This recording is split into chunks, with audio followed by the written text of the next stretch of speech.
In The Art of War, Sun Tzu wrote, "Keep your friends close, and the nice guys on business closer." Go from where you are now to where you could be. Get expert tips to grow your business, to be more productive and more efficient, whether you're trying to build influence, grow your community, or make it rain. Best-selling author of Nice Guys Finish First, Doug Sandler, can lead the way. The Nice Guys on Business is produced by Turnkey Podcast Productions. Now, here's your host, Doug Sandler. So bringing the voices of the everyday person turned extraordinary to the podcast airwaves today is our guest, Ken DeFoster. He's got a podcast called Voices of Courage, and he's truly seen it all, interviewing entrepreneurs and leaders who have become transformational teachers. If you're ready to step into your greater self, listen to today's episode. We're going to talk today. It's a unique, I don't think I've ever had somebody quite as unique as Ken, because there are many people that podcast, but not a lot of people are in the business of podcasting. We're going to take a dive into that a little bit later on today as well. Ken, welcome to the podcast. So nice to be here with you, Doug. Hey, I'm looking forward to the interview. Yeah, I'm happy to have you here, and thanks so much. When Ashley on our team reached out to you, I was thinking, there's no way, this guy's way busier than has time for our show. So I appreciate you sharing your content. So let's take a dive into this. So the business of podcasting versus using your podcast to promote your business. The reason I say it that way is because maybe you can give me a little bit of your backstory, but syndicated on how many shows, on how many different stations right now? Well, we're syndicated. We're in 185 countries. We're syndicated on 275 shows right now. In about 16 different networks. So how do people, because as a matter of fact, I had an email this morning today from one of my clients saying, she wants to reach out to a specific network. I won't mention the network because I don't have a lot of information on them. Wants to reach out to the network because she feels like the first step in really getting her show out there and exposed to a much larger market other than just through Apple Podcasts is this syndication method. So can you explain maybe where you started? Because you're a radio guy coming back from the beginning, aren't you? Well, I started in radio, KCBQ in San Diego, and I had a late start. This is like my fourth career. So I started about 5 years ago. And then, once I was in radio, and just even 5 years ago, podcasting really was just starting to come out. And I started having an interest in that. And so first we started to stream live on Facebook. And then I thought, well, what has to happen to get some distribution here in some of these other radio stations? So, for me, Doug, what I did is I put together a group of individuals that knew a whole bunch about radio that I didn't know, and they taught me the business. And I've done that model through radio, podcast, streaming, and TV. So that's how I started. That's how I got it going. It's really interesting. So I'm going to ask a business question. And I want to maybe take a further dive into this after I hit stop record. So I'm going to ask a question that oftentimes I want to know the answer before I ask the question, but I'm going to ask the question anyway. Is there a business if I share, hey, Ken's got some tips and tools and some processes that he's been through in order to get his show, his podcast, his normal podcast, like we all have normal podcasts, put out to a greater potential market through syndication? Is that a business to be able to introduce to podcasters that want to get a bigger reach? Well, that is a business. It's a business that I do with specific shows that I feel have the potential for large distribution, large audiences. So yeah, that is a business. And there are a lot of people in that business. Okay. There are one of the people I work with in the TV area, Kelly. She is the one that gets me on all my TV shows, right? And that's all she does is she syndicates TV. And there's people that if somebody reaches out to me, I'll put them in touch with some of the. If we're working together, I'll put you in touch with some of the radio syndicators, right? Because I've been working with them now for a long time. And same thing with streaming, right? So yeah, Yeah. Well, what's cool about it is, the expression, and I know that you don't fall prey to this expression, but those that can do, those that can't teach. And what I'm thinking about here is, Ken, you've walked the walk with this. You're not just a book and a theory in a book kind of guy. It sounds like you've lived through this process, kind of like publishing a book. I can teach somebody how to publish a book, but if I've never published a book before, it's just theory. So you've done it. I started out as about 26 years ago. I started business coaching and life transformation coaching of individuals, and I'm a business strategist. So I always start with the longevity in mind. And longevity always starts with a financial model.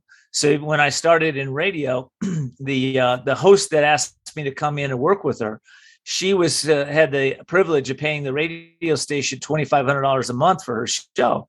And she wanted me to come in and be part of that. And I said, no, I won't do that. But I will put together a business model so that I can come in and we'll have sponsors on the show immediately. And then I'll come in and work with you. And, I've been profitable since day one of being in this business because I approached it that way.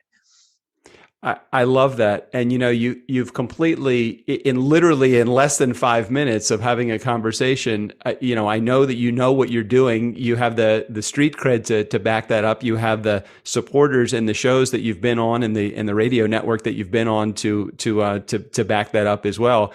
And my brain right now is doing mental gymnastics thinking, how do I get you in front of every single one of my clients right now that has built a show, created a really nice podcast. But my role kind of stops as it relates to, I always tell everybody, I'm not speaking ill of anyone that has a large audience. I cannot take a freaking download to Wells Fargo and cash it, but I can take it to the bank if I teach you how to build your business through your podcast. So I just have done it differently, but the more that you're talking, you're a pro in that side of the game, and I'd love to chat more about how that works. Well, you and I will chat more about that. I'd love to chat with you offline on this or have me back on the show. But I'll tell you this, I've gone down, I guess it's kind of unique to podcasters. I've gone down a business model that supports the show itself. So I have sponsors on my show. I have from day one.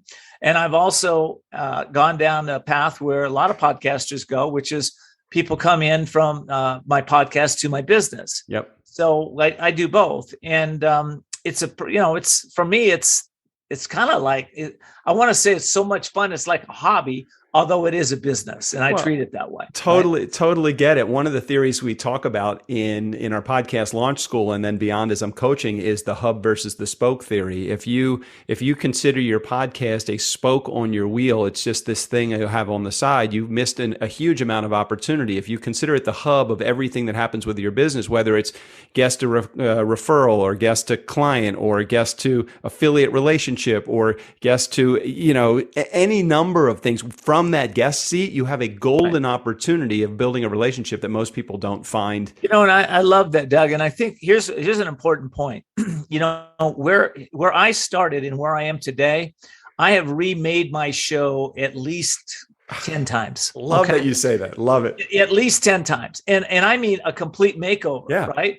Different missions and different values, not values so much, but different missions and different guests and different focus. And it's evolved, and every single podcast will evolve.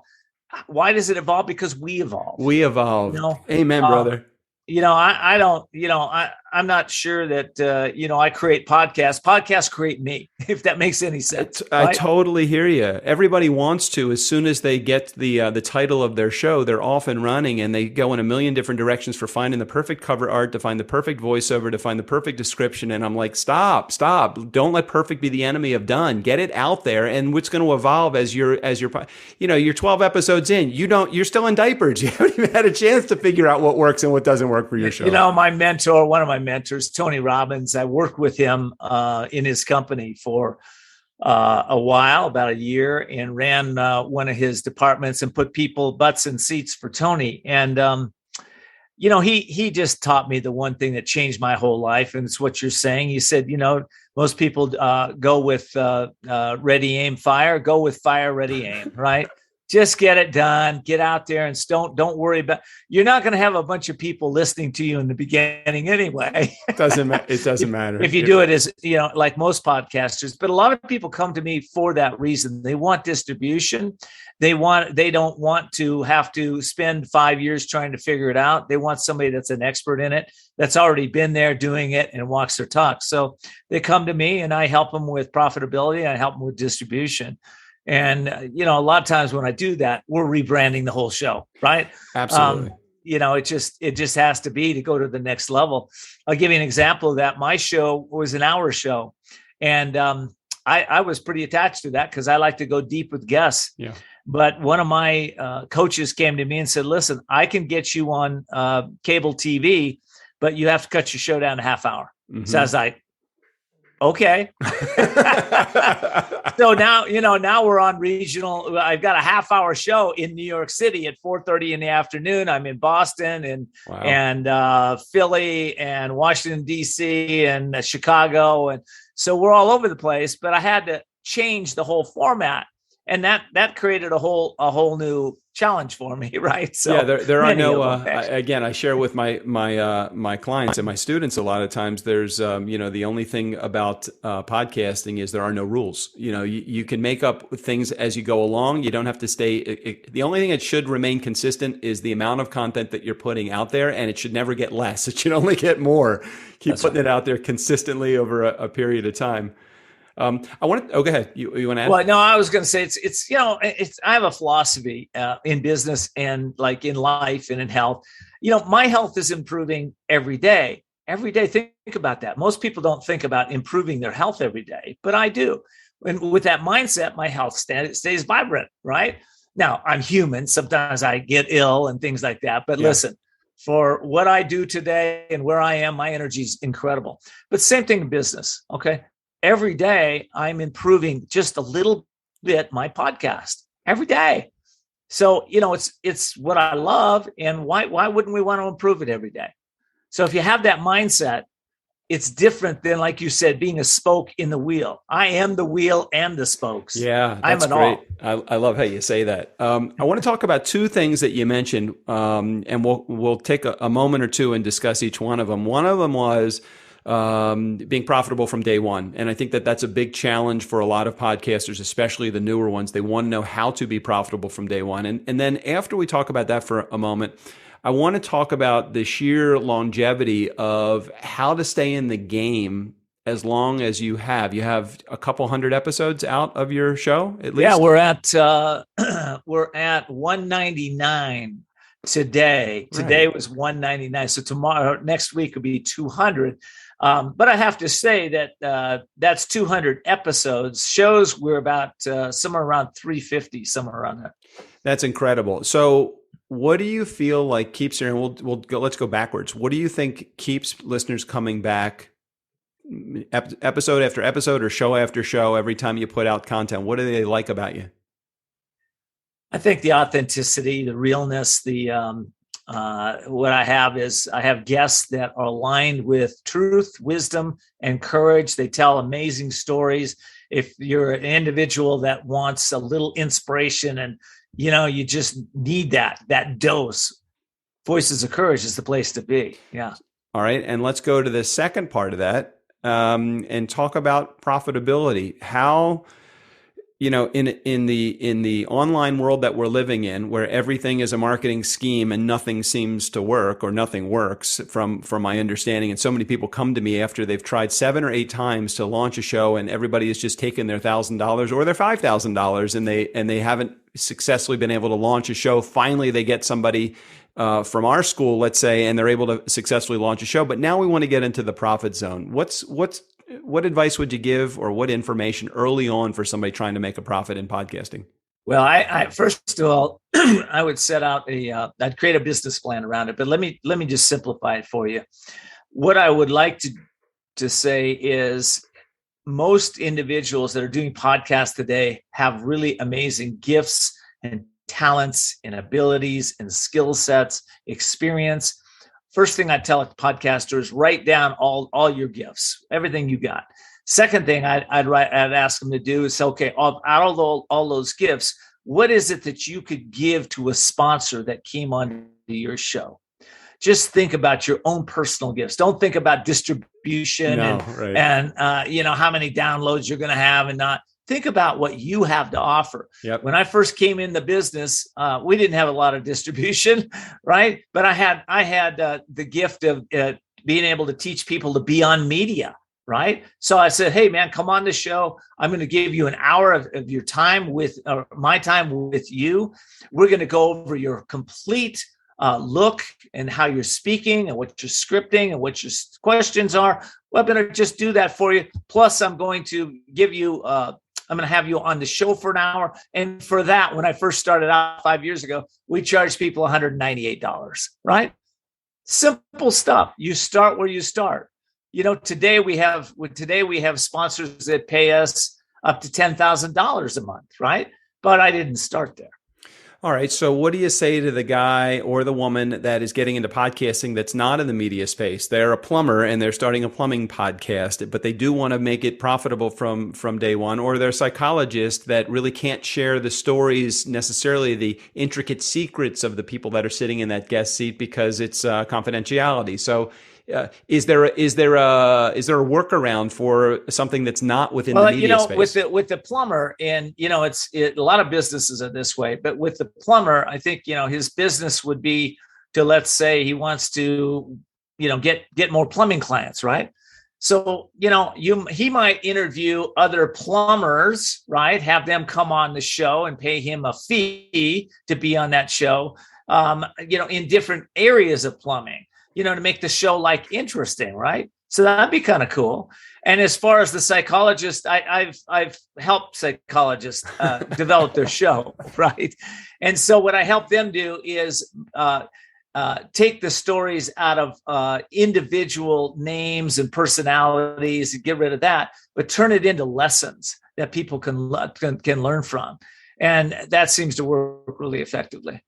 We talk a lot about, I have a lead magnet. One of them is called Guess the Gold, the hidden opportunity. The hidden golden opportunity in podcasting is not actually the community growth or the building. I mean, you can build an entire business from your podcast just from your guest seat alone. Guest to client, guest to affiliate, guest to, all of the referral source, all of that stuff. And I don't think I'm speaking out of school, only because this is how we've built a business over the last 7 years using podcasting as that tool. The challenge is that most people bring the mentality of broadcasting to the podcasting space. Old school radio taught us, hey, big listenership, great. I have a potential listening audience of 3 million people. I'm going to go out to an advertiser and sell advertising time at $15 a mil or whatever it is. And I'll make $750 an episode. And that works well if you're 6 years down the road and have 100,000 people an episode listening. The majority of podcasters that are out there are getting 50 to 100 downloads an episode if they're a mature podcast. So what advice and what hope do you give to somebody that's like that wants to really make a go of this? Have you ever heard of family and friends funding for businesses? Sure I have. There's people that the first thing we do with the podcast, and this, Doug, is you create the mission, right? You create the mission for that. We want the foundation. If you create a mission that you are so passionate about, that people love you, right? If you have the courage to go out and talk to some sponsors and say, listen, I don't have a big distributorship right now, but if you'll grow with me, here's our mission. Our mission is aligned. And if you'll grow with me and you help me with this show, I'll be loyal to you as this listenership grows. There's a lot of ways to do this. That's one of them. Another way to do this, so family, friends, or people that are aligned with your mission. Another way to do it is make yourself your own sponsor, right? Yeah. First thing you should do, the plumber should have himself as his own sponsor, right? Should have an advertisement commercial on his show for him, right? Now, a lot of people are doing that, but a lot of times, gosh, people have a hard time talking about themselves. So create an amazing 1 minute. I wouldn't even do 1 minute anymore. I do 30-second commercials. Right. Yeah. 15 or 30 seconds. That's about the attention span for commercials right now. Yeah. So that's my advice to them. So start out. When, and I probably know the answer to this question as it relates to the conversation that we've had so far in the last 15 minutes. But I look at the three reasons that people get into podcasting: either to grow their influence, build a community, or to make money. And I know they're all byproducts of each other in the podcasting world. But if you were to go back to day one of you first starting your show, so the three choices again are grow your influence, build your community, or make money. Prioritize those three. Put those in an order, pecking order. What was your first priority? Community, influence, or money? Making money is first priority, because if you don't make money, you won't be in the business. Okay, so that's number one. Okay. Next, what are the other two? Grow your influence, community, and influence. So, yep. Community and influence. I would say that influence would be right up. Community influence. I'm always building community, and influence grows as a result of growing your community. So I'd put community next and then influence. So as it relates to podcasting itself, what's some of the stuff that either as a host or as a media guy, what's some of the stuff that you still are working on yourself? Oh, I'm working on larger distribution. My goal is to be on cable across the country, not in just the regional markets. So that's my next goal. Another goal for me is I've got a lot of systems in place and wonderful team. I'd like to be able to step out of my podcast more, and which I've designed already. But that, and the last but not least for me, it's having more shows. I love doing this. I love podcasting. So that's what I look forward to doing. And, I'll say this, I said I look for people that want to grow their brand and grow their distribution on podcasts to work with me. I'm looking for people that feel that way inside too. They have a message. They love podcasting. They want to go out there. Might be a little afraid to do it and distribute it in a larger way. Yeah. But it's, if we approach it as every day we're growing, we're evolving, we're becoming a better podcaster, we're becoming a better TV host. If you just think of that in that term, and that passion you have will manifest. Now, I'd love to help people with distribution and profitability, because that's my expertise right now. It's always amazing to me the people that put in an enormous amount of time, whether it's 4 weeks or 6 weeks if we're doing a full service, or they're doing our DIY program and they're going through 30 days or even an hour and a half of looking at the course. They launch their show, and then literally within, they even have an expression for it. It's called pod fade. After 12 episodes, they go out, they stop podcasting. Their show becomes inactive. What do you say? First of all, I think, well, how serious were you about podcasting if that's the case? But what advice do you give to the person that's 12 episodes in and ready to hang up their mic already? Don't hang it up. Don't hang it up. And here, I'll tell you this, it's, we're all challenged. And I don't know of any business, any podcast, any one of us out there that hasn't want to quit a few times along the way. For my coaching business, I don't know, it hits me about every 7-8 years over the past 26 years. I just want to give up. Right. So, but I don't, I let it be for a little bit. And then I ask myself questions like, why did I create this? What is my message to the world? What's my purpose behind this? Why, if I leave this, who is going to suffer as a result of me not being there with my voice? Yeah. So, that might seem a little, egotistical, but at the same time, it's what drives me. It's where I serve. So that's probably what I'd say to you. Hey, listen, don't give up. You're just getting started. I know it. And I always use the analogy. I forget the book title. I think it's You're 3 feet from gold. You're just about there. Just hang on just a little bit longer, because you literally are right there before you quit. Please just give yourself another opportunity. And oftentimes I know the approach that maybe they feel like I'm taking is, if I stop podcasting, you'll no longer get that production business. And genuinely, I don't care about the money. I care more about you put all of this time, effort, and energy, and my team into the effort and energy, and we got behind you, and now you're ready to give this thing up because it hasn't converted the way that you want it to. Which is, again, why I think that there's some opportunity for us to do some talking. I think there is. And here's the thing. I've been around the block a few times, and I'll say this. I've had companies that I stopped in the middle of it, And those were some of my regrets in life, right? Because Yeah. it not only it not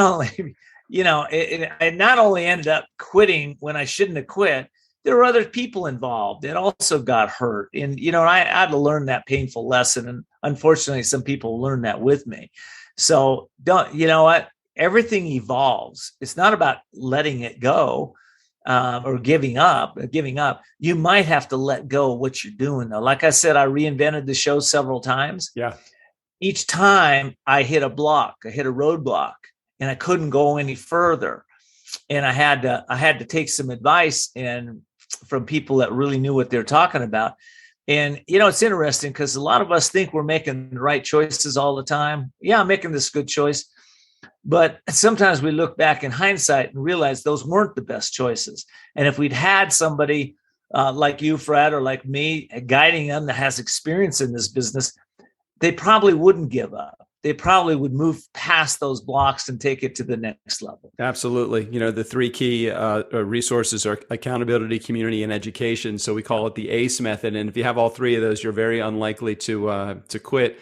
As you were saying that, I was thinking over we've done our flagship show, The Nice Guys on Business. We're almost 1,300 episodes in on that show. And I think about all of the major changes that we've made and that my co-host and my partner Strickland have kind of worked through. And in spite of all the changes that he has wanted to make, I still keep coming back as the co-host. so right. He's tried to fire me so many times. I keep coming back. He's like, you can't do this without me. I'm sorry. Don't you love it? Well, you love it. That's why you come back too. I do. I definitely love it. Ken, before we check out of here, one time, if you could, share with those that are in our listening community, if they did want to reach out and get more information or learn a little bit more about how you do what you do, where would they go? Yeah, just go to my website, Ken D, as in Donald, Ken D Foster, FOSTER.com. Again, KenDFoster.com. Or you can actually just email me, Ken at KenDFoster.com, and we'll set up some time to talk. Sounds pretty easy to get in touch with Ken. Ken, thank you so much for sharing your message with our community. I really loved it. Hey, let's not go anywhere for just a minute after we disconnect from the community. I want to talk to you a little bit longer. Thanks for being here on the show. Sure thing. Thanks for having me. Hey, Nice Guy community and Turnkey community, thanks for hanging out with us one more time. Steve O'Brien, go ahead and take us out of here. For the Nice Guys on Business, I'm Steve O'Brien. Looks like they made it through another one. I don't know how they do it without falling asleep in the middle.